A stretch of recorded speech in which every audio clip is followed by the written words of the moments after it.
Hello guys, जैसा कि previous part में हमने देखा, बबाता लुओफेंग से कहती है बहुत सारे स्टार ट्रैवलर्स और large group of war gods में से बेस्ट टैलेंट तुम हो क्योंकि तुम्हारा ब्रेन एक्सपेंस 22 का है। और फिर वो कहती है जो अगला वार गॉड होगा उसका ब्रेन एक्सपेंस 16 का होगा और जो थर्ड स्टार ट्रैवलर लेवल 2 का होगा उसका ब्रेन एक्सपेंस 15 का होगा। अब आगे, जिसके बाद लुओफेंग बबाता से पूछता है कि वो कौन है। वो फोर्थ चेयरमैन ईस्टबॉर्न जिसका ब्रेन एक्सपेंस 15 है। ये सुनकर लुओफेंग सरप्राइज नहीं होता है। तभी बबाता उसे कहती है लेकिन कोई और भी है जो कि ईस्टबॉर्न से टॉलर है और वो एक किड है जो कि इंडिया से है।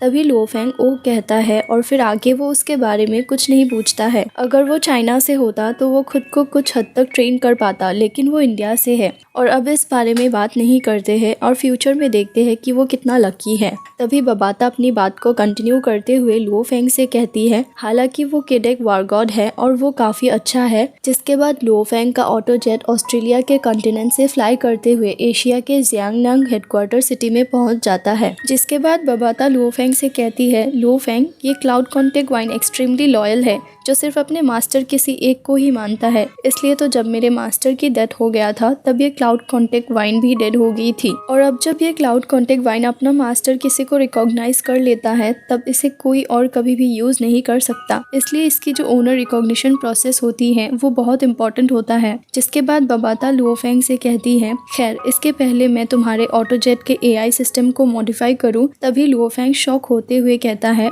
ऑटोजेट सिस्टम मॉडिफाई का मतलब। जिसके बाद बबाता ऑटोजेट के काफ़ी सारे बटन्स को लाइट अप करती है। तभी उन सभी के लाइट्स जलती है और वो सब शाइन करते हैं और बस 15 सेकेंड्स में सब कुछ पहले की तरह नॉर्मल हो जाता है। जिसके बाद बबाता कहती है ऑटोजेट का एआई सिस्टम मॉडिफाई हो चुका है। तभी लुओफेंग बबाता से पूछता है मुझे अपने एआई सिस्टम को मॉडिफाई करने की ज़रूरत क्यों था। जिस पर बबाता लुओफेंग को समझाते हुए कहती है इस ऑटोजेट सिस्टम की पहली ऑथोरिटी यानी कंट्रोल करने की पावर एल्डर होंग के पास है और सेकंड ऑथोरिटी तुम्हारे पास है। इसलिए एल्डर होंग जब चाहे ये पता लगा सकते हैं कि तुम ऑटोजेट में क्या कर रहे हो, कहाँ जा रहे हो, और वो ऑटोजेट को अपने पास भी बुला सकते हैं। और अब जब मैंने ऑटोजेट का एआई सिस्टम मॉडिफाई कर दिया है जिस वजह से आज से एल्डर होंग को तुम्हारी किसी भी एक्टिविटी के बारे में पता नहीं चलेगा और अब से ऑटोजेट सबसे पहले तुम्हारे ऑर्डर्स ही फॉलो करेगा और तुम्हारे बाद एल्डर होंग। जिसके बाद लुओफेंग भी सब कुछ समझ जाता है कि एल्डर होंग जो कि ऑटोजेट शिप सेल करते हैं, ऑफ कोर्स तभी उन्होंने अपनी कुछ सीक्रेट ट्रिक ऑटोजेट में सेव करी होगी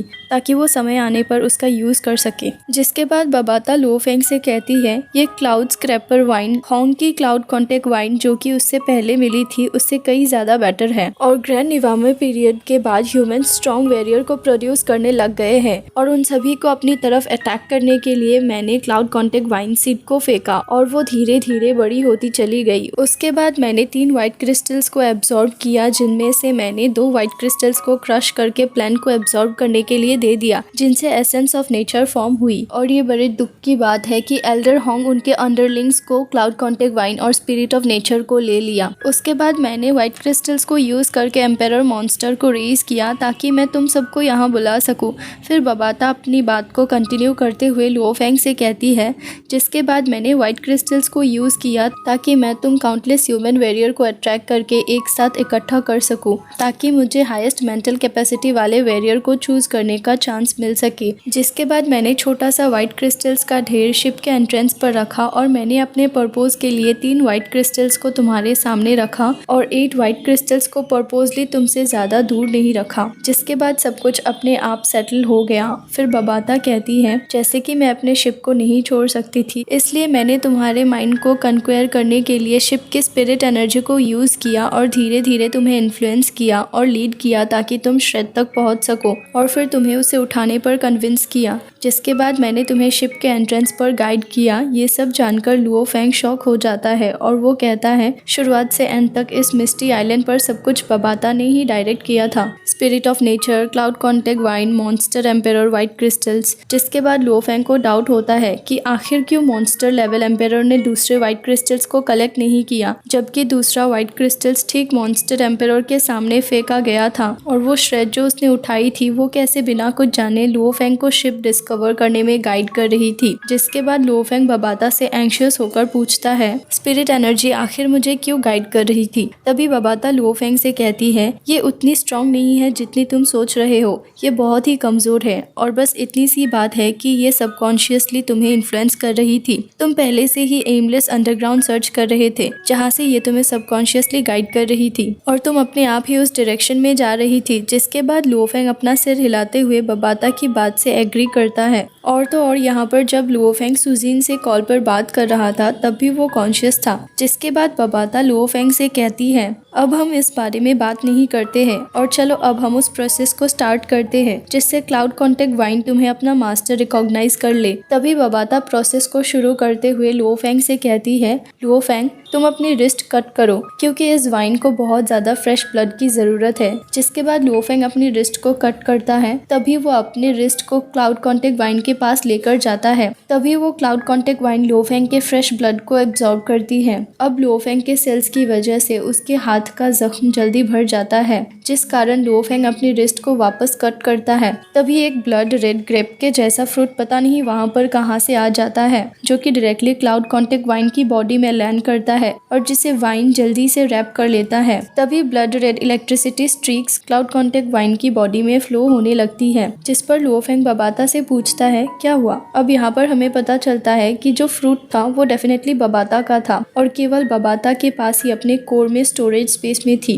तभी बबाता लुओफेंग को एक्सप्लेन करते हुए कहती है, यहाँ पर पहली बार क्लाउड कॉन्टेक्ट वाइन कल्टीवेट कर रही है और वो क्लाउड कॉन्टेक्ट वाइन का लार्वा है। फिर वो कहती है, मैं इसे कल्टीवेट करने की हिम्मत नहीं कर सकती क्योंकि कल्टीवेशन के बाद ये और ज्यादा स्ट्रॉन्ग हो जाएगी और अगर तुम इससे कमजोर होगे तो तुम इसे अपने वश में नहीं कर पाओगे। और पहले बीते सालों में मैं इसे कल्टीवेट करती रही और अब जब ये वाइन अपने ओनर को पहचानने में सक्षम है तभी ये बेस्ट टाइम है इसे कल्टीवेट करने का। क्लाउड कॉन्टेक्ट वाइन के फर्स्ट कल्टीवेशन के लिए जो आइटम्स को स्वेलो करने के लिए इम्पोर्टेंट है, पहला एक ट्रेजर है, दूसरा कोई ऐसी चीज है जिसे वाइन स्वेलो कर सके। जिसके बाद बबाता लुओफेंग को एक्सप्लेन करते हुए कहती है, वो जो ब्लड रेड ग्रेप फ्रूट था उसे स्पेशली तुम्हारे टीचर ने इस वाइन के लिए प्रिपेयर किया था और जिसकी प्राइस तुम्हारे श्रेड से भी ज्यादा एक्सपेंसिव है। ये सुनकर लुओफेंग शॉक हो जाता है और वो सोचता है बबाता ने उस फ्रूट को वाइन को दे दिया जो कि हाइब्रिड कॉपर एसेंस यानी श्रेड से भी ज्यादा एक्सपेंसिव था। इसका मतलब बबाता के पास खुद की पर्सनल स्टोर है। तभी लुओफेंग बबाता से पूछता है, क्या तुम्हें टीचर ने उसे मुझे देने के लिए नहीं बोला? जिस पर बबाता लुओफेंग से कहती है, ये वही है जो मैंने तुम्हें दिया और बचे हुए मेरे स्टोरेज स्पेस में क्लाउड कॉन्टेक्ट वाइन के लिए है। तुम अभी मेरे स्टोरेज स्पेस के ट्रेजर्स के बारे में मत सोचो। फिर वो कहती है, मैं स्ट्रिक्टली अपने मास्टर के प्लान्स को फॉलो कर रही हूँ और तुम्हें कल्टिव करवा रही हूँ। अब इतना कहते हुए रिस्ट स्पेस के अंदर बबाता का फेस प्राइड से भर जाता है। तभी बबाता और लुओफेंग की कन्वर्सेशन के बीच में क्लाउड कॉन्टेक्ट वाइन का कलर ग्रीन से डार्क रेड में चेंज हो जाता है और उसके सरफेस पर रेड थ्रेड्स फॉलो कर रहे होते हैं। जिसके बाद बबाता लुओफेंग से कहती है, अब तुम क्लाउड कॉन्टेक्ट वाइन को अपने पास रख सकते हो और तुम इसे अब डायरेक्टली अपने स्किन में एब्जॉर्ब कर सकते हो। और ये जो फर्स्ट कल्टीवेशन था इसमें मैंने वाइन को एक स्ट्रॉन्ग फ्रूट दिया था जिसे डाइजेस्ट करने में उसे काफी समय लग जाएगा। जिसके बाद लुओफेंग वाइन को एब्जॉर्ब कर लेता है। तभी वो कॉन्शियसली अपने हाथों को बढ़ाकर क्लाउड कॉन्टेक्ट वाइन को अपने अंदर टच करता है और तुरंत ही लुओफेंग और वाइन के माइंड कनेक्ट हो जाता है जहाँ वाइन की कॉन्शियसनेस लुओफेंग को ट्रांसमिट हो जाता है जिससे लुओफेंग उसे यूज करना समझ जाता है और फिर वो कहता है, वाइन को कंट्रोल करना कितना ज्यादा सिंपल है। तभी वो अपने माइंड में कुछ सोचता है जिससे तुरंत ही क्लाउड कॉन्टेक्ट वाइन तेजी से सिकुड़ जाती है और एक 1/2 मीटर लॉन्ग हॉर्स व्हिप बन जाती है और फिर वाइन तेजी से लुओफेंग की स्किन में मर्ज हो जाती है और तभी लुओफेंग को ऐसा महसूस होता है जैसे उसकी बॉडी में एक एक्स्ट्रा लार्ज की कोल्ड क्लॉथिंग हो गई हो जो कि काफी ज्यादा कंफर्टेबल होती है। और अब cloud contact wine pure consciousness के साथ लुओफेंग से अटैच हो जाती है जहाँ लुओफेंग को क्लाउड कॉन्टेक्ट वाइन बॉडी की तरह लगती है। जिसके बाद बबाता लुओफेंग से प्राउडली कहती है, इस क्लाउड कॉन्टेक्ट वाइन का लार्वा और इसकी फर्स्ट कल्टीवेशन बहुत शॉकिंग थी और शुरुआत में ही ये वाइन दूसरी वाइन से काफी अलग रही है। बस एक बार ये अपना फर्स्ट इवोल्यूशन फिनिश कर लेगी तब ये तुम्हारी हेल्प करने के काबिल हो जाएगी और जब वो समय आएगा तब तुम्हें ब्लैक गॉड सेट भी यूजफुल नहीं लगेगा और मैं ये बड़े ही गुरूर से बोल सकती हूँ कि इस पूरे ब्लैक ड्रैगन माउंटेन एम्पायर में कोई भी इतना एक्स्ट्रावेजेंट नहीं है जो अपनी फर्स्ट कल्टीवेशन में इतना कामनेस और फन करते हुए कल्टीवेशन कंप्लीट कर सके। जिसके बाद लुओफेंग बबाता से पूछता है, अगर मैं श्रेड को यूज करूंगा तो मैं कौन से लेवल के फाइटर के साथ फाइट कर पाऊंगा। जिस पर बबाता लुओफेंग से कहती है, तुम्हारा current use of spirit energy अभी तक काफी रफ है और तुम इस हाइब्रिड कॉपर एसेंस यानी श्रेड को बहुत ही सिंपल वे में यूज करते हो, इसलिए मैं अपने अनुमान से ये कह सकती हूँ कि तुम normal star traveller level 6 fighters के साथ फाइट कर सकते हो और चाहे कुछ भी हो जाए, लेकिन ये बस एक ट्रेजर है जिसे डिस्ट्रॉय करने में अनडाइंग फाइटर को भी डिफिकल्टी का सामना करना पड़ता है। जिसके बाद बबाता अपने सिर को हिलाते हुए लुओफेंग से कहती है, जब तुम अपने घर जाओगे तब मैं तुम्हें तुम्हारे टीचर की इनहेरिटेंस दिलवाऊंगी और तुम्हें सिंपल ट्रेनिंग दूंगी जिससे तुम नॉर्मली स्टार ट्रैवलर लेवल 8 के फाइटर से लड़ पाओगे। और इसी के साथ आज का ये पार्ट भी यहीं पे खत्म हो जाता है। For more updates, subscribe to our channel, click the show links and enjoy watching the videos.